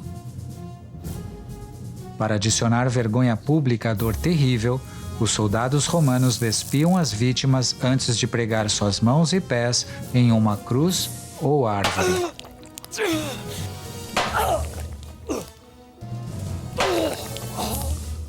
Quando chegaram ao lugar chamado Caveira, ali o crucificaram com os criminosos, um à sua direita e o outro à sua esquerda. Jesus disse: Pai, perdoa-lhes, pois não sabem o que estão fazendo. Então eles dividiram as roupas dele, tirando sortes. O povo ficou observando e as autoridades o ridicularizavam. Eles diziam: salvou os outros, salve-se a si mesmo se é o Cristo de Deus, o escolhido. Se Jesus tivesse se salvado, ele não poderia ter nos salvado. A multidão não tinha ideia de que estava cumprindo o que o Senhor havia dito ao profeta Davi. Perfuraram minhas mãos e meus pés, eles me encaram com desprezo. Dividiram minhas roupas entre si e lançaram sortes pelas minhas vestes. Caçoam de mim todos os que me veem, balançando a cabeça, lançam insultos contra mim. Que o Senhor o liberte, que ele o livre, já que ele quer bem. O plano de resgate de Deus estava sendo cumprido em todos os detalhes. No mesmo monte onde o profeta Abraão havia dito: Deus mesmo há de prover o cordeiro para o holocausto e o Senhor o proverá, Deus providenciou o seu próprio cordeiro, Jesus. Você se lembra como o carneiro foi sacrificado na lenha de um altar para resgatar o filho condenado de Abraão? Agora o Filho de Deus estava sendo sacrificado numa cruz de madeira para resgatar os descendentes condenados de Adão. Deus poupou o filho de Abraão, porém ele não poupou o seu próprio filho, mas o entregou por todos nós. Porque Deus amou o mundo de tal maneira que deu seu Filho unigênito para que todo aquele que nele crê não pereça, mas tenha a vida eterna. Deus pagou um resgate para salvar você da vida vazia que você herdou de seus antepassados. E o resgate pago não era ouro ou prata. Ele pagou por você com o sangue precioso de Cristo, o Cordeiro de Deus sem pecado e sem mancha. Isso é o quanto você vale para Deus.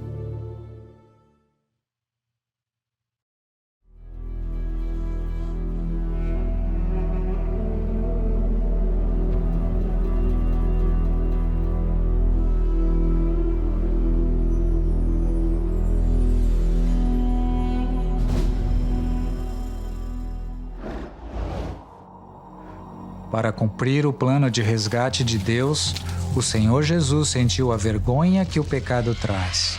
Ele foi amaldiçoado em nosso lugar. Ele levou o castigo que nós merecemos.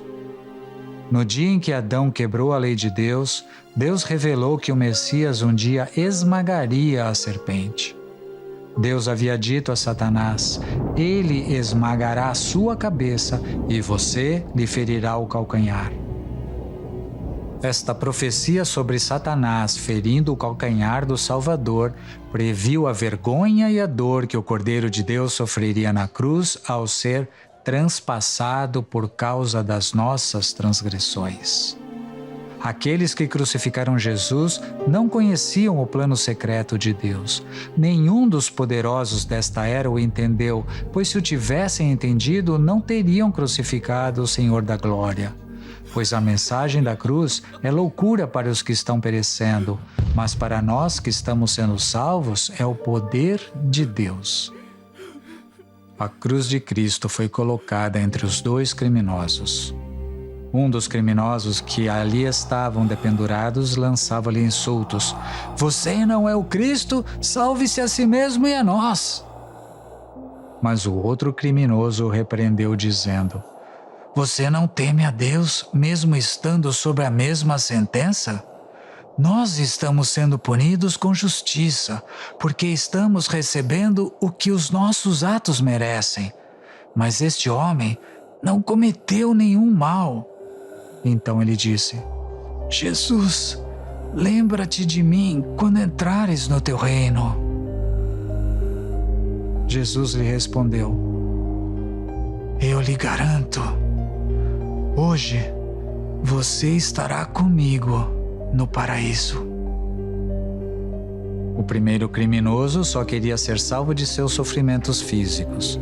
Ele não achava que precisava de um Salvador para morrer em seu lugar. O segundo criminoso também insultou Jesus, mas ao encarar a morte, ele teve uma mudança de coração. Ele queria que o Senhor o resgatasse do reino de Satanás. Ele queria se tornar um cidadão do reino de Deus se o rei quisesse tê-lo. A resposta de Jesus não deixou dúvida. Hoje você estará comigo no paraíso. Mais tarde naquela noite, ambos os criminosos morreriam. Um foi para o inferno, o outro foi para o paraíso. O que fez a diferença? Um não depositou sua confiança no Salvador Rei. O outro, sim.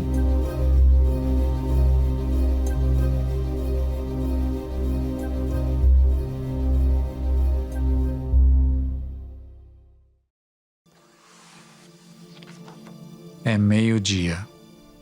Jesus já está na cruz por 3 horas. Nuvens negras cobrem o céu. O dia se torna noite. Os espectadores fogem amedrontados. Um silêncio estranho cobre o monte.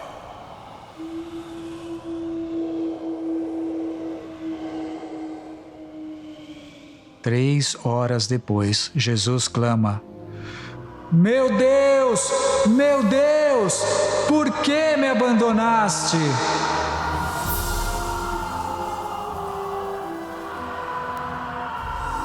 No altar da cruz, o Filho eterno de Deus sentia o horror de ser separado de Deus no céu. Durante essas horas de escuridão, velado dos olhos dos homens, Deus tomou todos os nossos pecados e os colocou sobre seu Santo Filho. Jesus se tornou a oferta final pelo pecado. Como os pecados do mundo, do passado, presente e futuro, foram carregados em Jesus, Deus no céu teve que desviar o olhar porque seus olhos são tão puros que não suportam ver o mal. Por 3 longas horas, a ira de Deus contra o pecado desabou sobre sua própria oferta queimada. Como um cordeiro sacrificado em um altar, o Cordeiro de Deus foi suspenso na cruz entre o céu e a terra, entre Deus e o homem. Por um momento, aquele que é infinito suportou o nosso inferno para que não precisemos suportá-lo na eternidade. Estava consumado. Sabendo que ele havia recebido a punição que os pecadores mereciam e que ele havia cumprido as profecias do Antigo Testamento, Jesus disse: Está consumado! Então ele curvou a cabeça e entregou o Espírito. Naquele momento, o véu do santuário rasgou-se em 2 partes de alto a baixo. A terra tremeu e as rochas se partiram. Durante séculos, cordeiros foram mortos e queimados no altar do templo. Quando Jesus morreu, Deus rasgou o véu que separava a sala especial onde o sangue era aspergido todos os anos para cobrir o pecado. Rasgando o véu, Deus estava declarando: está terminado! A dívida do pecado foi quitada! Meu Cordeiro derramou seu santo sangue pelo pecado do mundo. Eu não vou mais aceitar sangue animal pelos pecados. Meu Filho amado é o sacrifício final. Para todos os que nele creem, a porta do céu está aberta.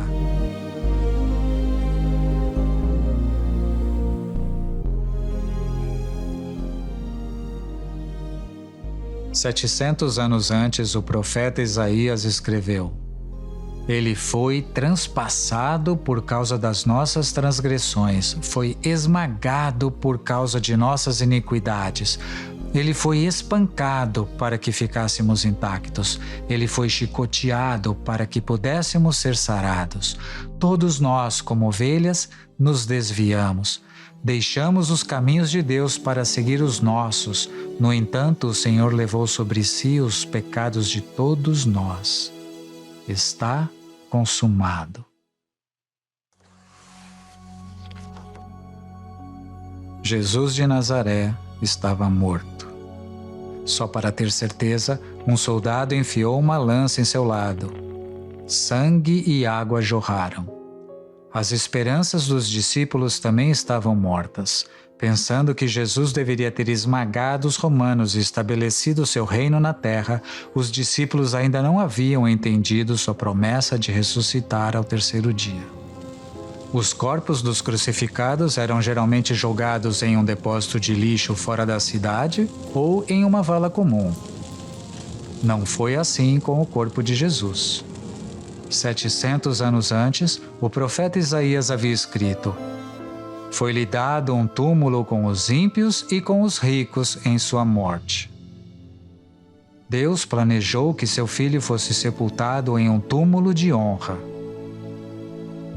Ao anoitecer, chegou um homem rico de Arimateia chamado José, que se tornara discípulo de Jesus. Indo a Pilatos, ele pediu o corpo de Jesus e Pilatos ordenou que fosse dado a ele. Antes da morte de Jesus, José de Arimateia e seu amigo Nicodemos eram seguidores secretos de Jesus, o Messias. Eles estavam com medo dos líderes religiosos, mas depois de ver Jesus sofrer na cruz, eles não tinham mais medo. Então, pegaram o corpo de Jesus, lavaram-no e enrolaram-no em tiras de linho limpo, juntamente com cerca de 35 quilos de mirra, o mesmo tipo de tempero caro de embalsamamento que os magos haviam dado ao menino Jesus. Em seguida, colocaram o corpo na nova tumba de José. Ao fechar a entrada com uma pedra enorme, eles foram para casa.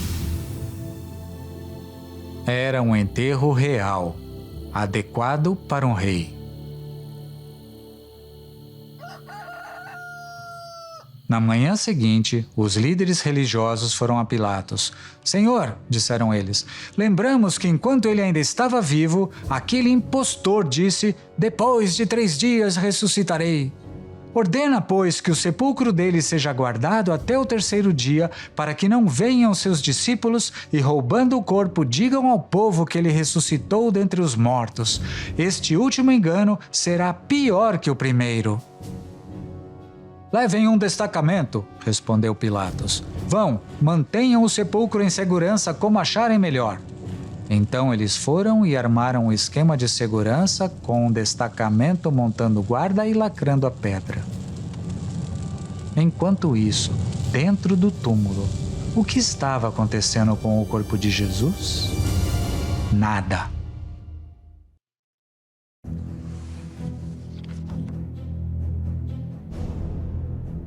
Desde o dia que Adão pecou, a morte reinou como um rei cruel sobre a família humana. Se Jesus tivesse pecado, a morte também teria feito o seu corpo começar a decompor, feder e lentamente virar poeira. Mas 1000 anos antes, o profeta Davi havia escrito: Tu não permitirás que o teu santo sofra decomposição. A morte e a sepultura não tinham poder sobre aquele que nunca pecou. No terceiro dia, depois que Jesus foi morto e enterrado, no domingo de manhã, várias mulheres foram ao sepulcro para prestar suas homenagens. De repente, houve um grande terremoto e um anjo desceu do céu. Afastou a pedra e sentou-se nela. Os soldados desmaiaram, mas o anjo disse às mulheres: "Não tenham medo. Sei que vocês estão procurando Jesus que foi crucificado. Ele não está aqui. Ressuscitou como tinha dito. Venham ver o lugar onde ele jazia. Vão depressa e digam aos discípulos dele: ele ressuscitou dentre os mortos." As mulheres saíram depressa do sepulcro, amedrontadas e cheias de alegria, foram correndo anunciá-lo aos discípulos de Jesus. De repente, Jesus as encontrou e disse: "Salve!" Elas se aproximaram dele, abraçaram-lhe os pés e o adoraram. Enquanto isso, os soldados chegaram à cidade e contaram aos sacerdotes o que havia acontecido. Então os líderes os subornaram com uma enorme soma de dinheiro, dizendo-lhes: "Vocês devem dizer que os discípulos de Jesus vieram durante a noite enquanto dormíamos e roubaram o seu corpo." Mas suas mentiras não podiam esconder a verdade. O túmulo estava vazio. Por sua morte, Jesus pagou a dívida do nosso pecado. Com seu enterro, Jesus desceu ao vale da morte e destruição. Com sua ressurreição, Jesus venceu a morte e agora diz: "Não tenham medo, eu sou o primeiro e o último, sou aquele que vive. Estive morto, mas estou vivo para todo sempre, e tenho as chaves da morte e do Hades." Para todos os que acreditam nesta boa nova, a morte é apenas a porta que se abre para a presença do Rei que diz: "Porque eu vivo, vocês também viverão."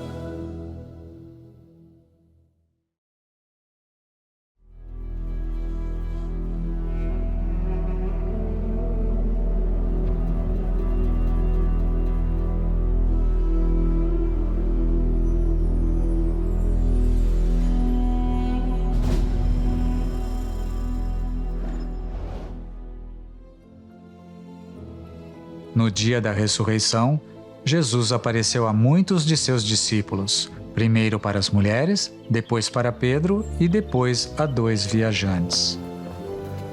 Naquele mesmo dia, 2 dos seguidores de Jesus estavam indo para a aldeia de Emaús, a 11 quilômetros de Jerusalém.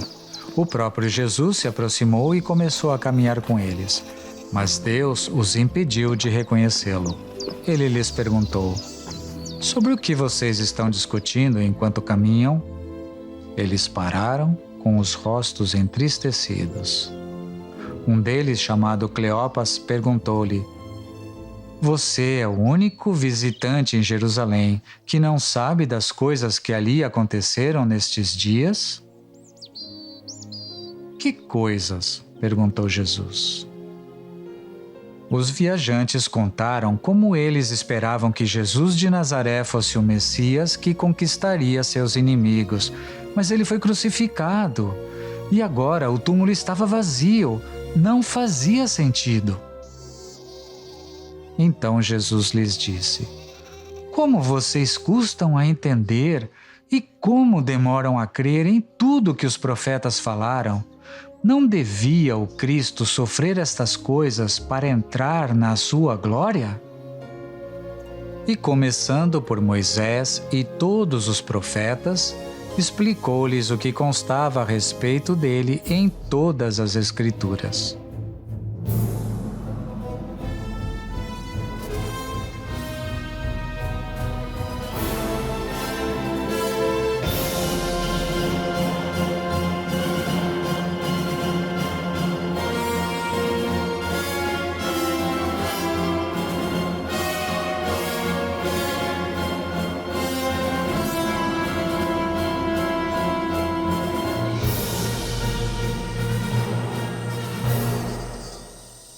Ao se aproximarem de Emaús para onde estavam indo, Jesus fez como quem ia mais adiante, mas eles imploraram: "Fique conosco, pois a noite já vem, o dia já está quase findando." Então ele entrou para ficar com eles. Quando estava à mesa com eles, tomou o pão, deu graças, partiu e deu a eles. Então os olhos deles foram abertos e o reconheceram. E ele desapareceu da vista deles. Perguntaram-se um ao outro: "Não estava queimando o nosso coração enquanto ele nos falava no caminho e nos expunha as Escrituras?" Levantaram-se e voltaram imediatamente para Jerusalém para dizer aos discípulos: "O Senhor está vivo! Ele é o Salvador prometido nas Escrituras. Ele é o Cordeiro retratado nos sacrifícios. Ele é o Senhor." Finalmente, a mensagem dos profetas fazia sentido, perfeito sentido.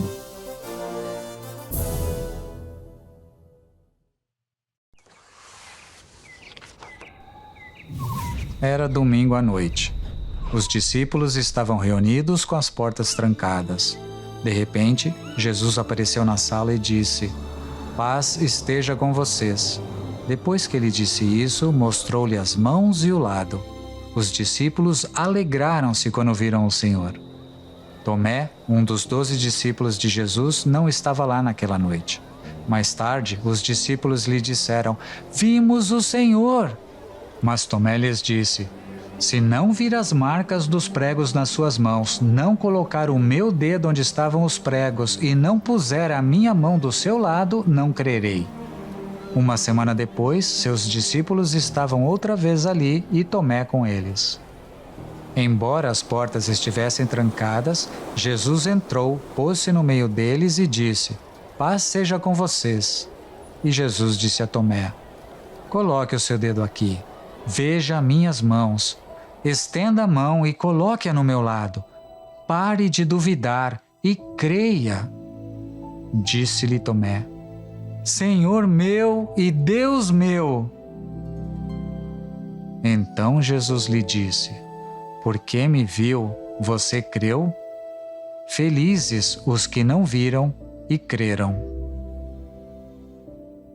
Nos 40 dias seguintes, o Senhor apareceria para seus seguidores, falaria com eles e então desapareceria. O corpo ressurreto de Jesus poderia atravessar paredes e viajar na velocidade do pensamento. Embora seja o primeiro a ter tal corpo, ele não será o último. Assim como nós tivemos a imagem do homem terreno, teremos também a imagem do homem celestial. Visto que a morte veio por meio de um só homem, também a ressurreição dos mortos veio por meio de um só homem. Pois assim como em Adão todos morrem, em Cristo todos serão vivificados.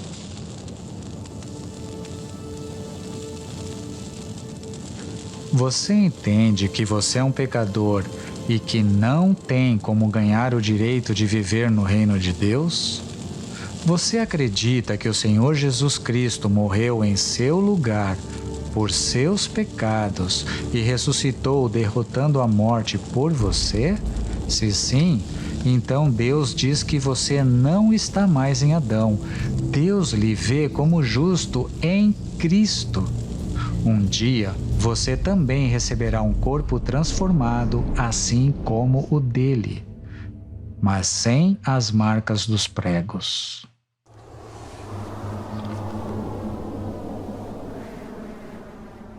O domínio que Adão perdera para Satanás, Jesus havia retomado.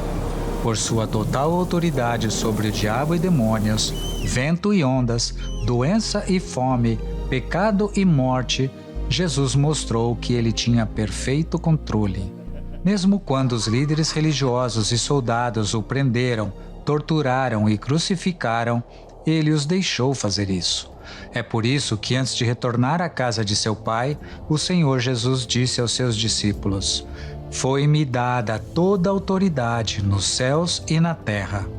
Portanto, vão e façam discípulos de todas as nações, batizando-os em nome do Pai, e do Filho, e do Espírito Santo, ensinando-os a obedecer a tudo que eu lhes ordenei, e eu estarei sempre com vocês até o fim dos tempos. Jesus também disse a seus seguidores: um novo mandamento lhes dou. Amem-se uns aos outros. Como eu os amei, vocês devem amar-se uns aos outros. Com isso, todos saberão que vocês são meus discípulos, se vocês se amarem. 40 dias depois da ressurreição, Jesus reuniu seus discípulos no Monte das Oliveiras, fora de Jerusalém. Os discípulos queriam saber quando ele retornaria. Jesus respondeu: não lhes compete saber os tempos ou as datas que o Pai estabeleceu pela sua própria autoridade, mas receberão poder quando o Espírito Santo descer sobre vocês e serão minhas testemunhas em Jerusalém, em toda a Judéia e Samaria e até os confins da terra. Tendo dito isto, foi elevado às alturas enquanto eles olhavam.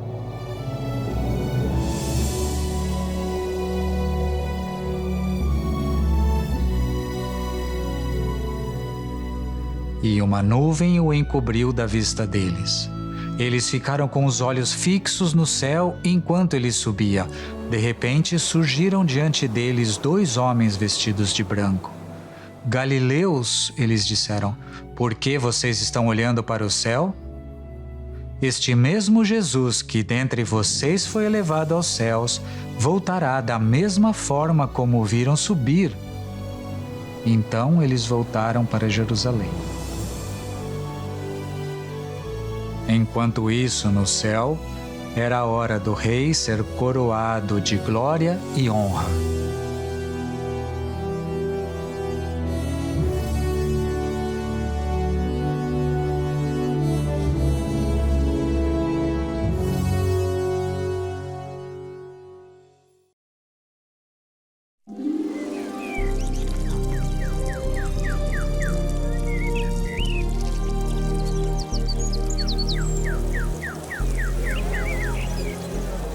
Imagine o esplendor, as cores, a música, a animação.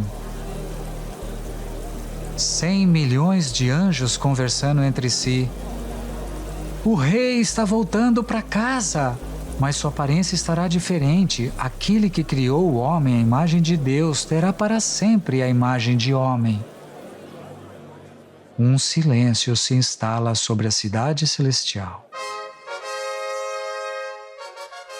De repente, o silêncio é quebrado com um majestoso coro de trombetas, seguido por uma sonora proclamação: abram-se portais, abram-se portas antigas, para que entre o Rei da Glória.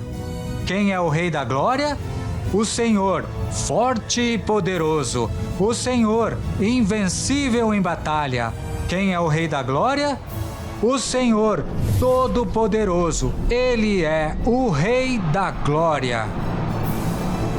Os portões se abrem amplamente e, ao estrondoso aplauso do céu, entra o campeão, o Cordeiro, o Filho do Homem marcado pela batalha, Jesus.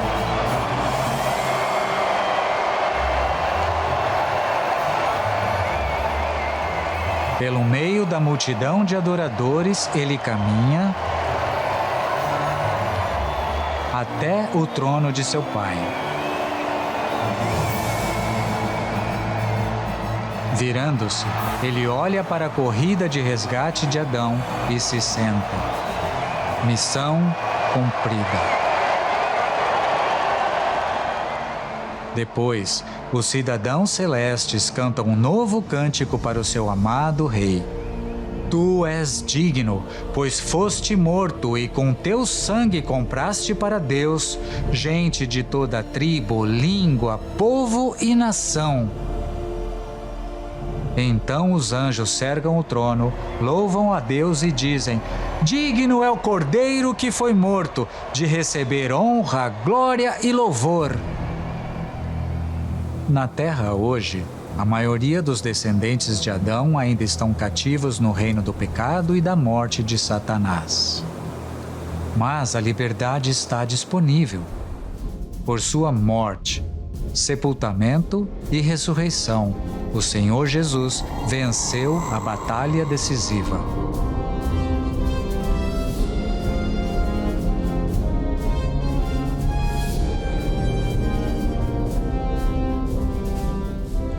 Para todos os que confiam nele, ele diz: não se perturbe o coração de vocês. Creiam em Deus, creiam também em mim.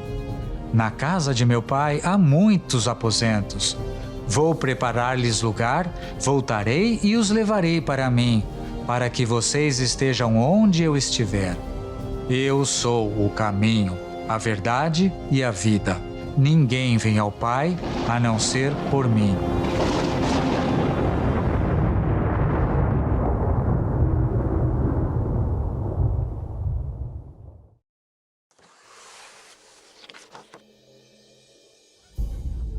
Um dia desses, enquanto o mundo estiver ocupado com suas coisas triviais e falsas religiões, o Rei da Glória retornará à terra, mas não em um jumentinho, nem para ser ridicularizado e coroado de espinhos. O Rei ressuscitado deu a João uma visão dos dias futuros. Vi os céus abertos diante de mim e um cavalo branco cujo cavaleiro se chama Fiel e Verdadeiro. Ele julga e guerreia com justiça. Seus olhos são como chamas de fogo ardente e em sua cabeça há muitas coroas. Seu nome é Palavra de Deus. Os exércitos do céu o seguiam, vestidos de linho fino, branco e puro, e montados em cavalos brancos. Em seu manto e em sua coxa está escrito este nome: Rei dos Reis e Senhor dos Senhores.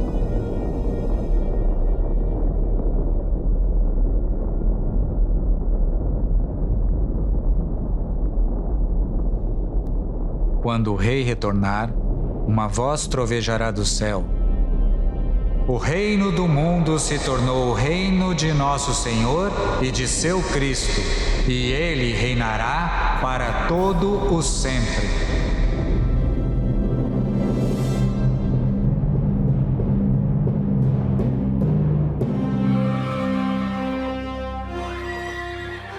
Os inimigos do rei desaparecerão diante dele. Ele então amarrará Satanás e mostrará ao mundo cansado o que é um governo justo. Serão os melhores dias da terra. O Senhor será o rei de toda a terra. Naquele dia haverá um só Senhor e o seu nome será o único nome.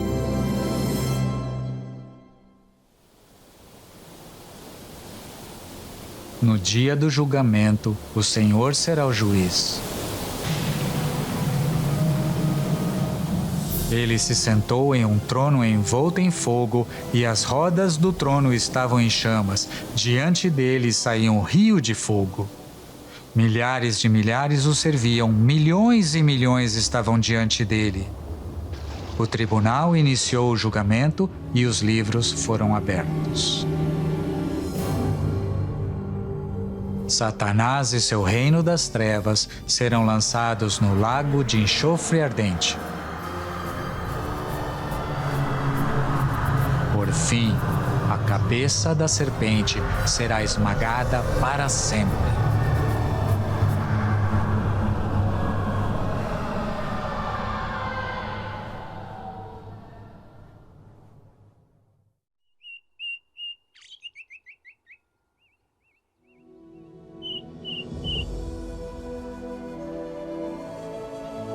Quanto aos cidadãos do reino da luz, Deus fará para eles um novo céu e uma nova terra. Eles serão o seu povo e o próprio Deus estará com eles e será o seu Deus. Ele enxugará dos seus olhos toda lágrima.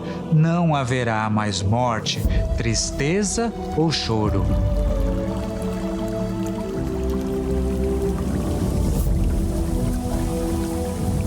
Por fim, A oração de todos que amam seu Rei será consumada para sempre.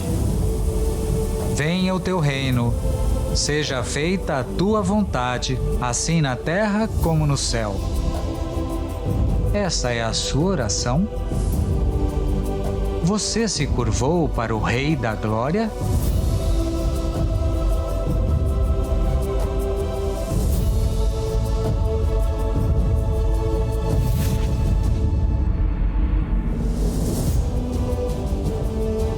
Ele é o seu Rei?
كم أنت عظيم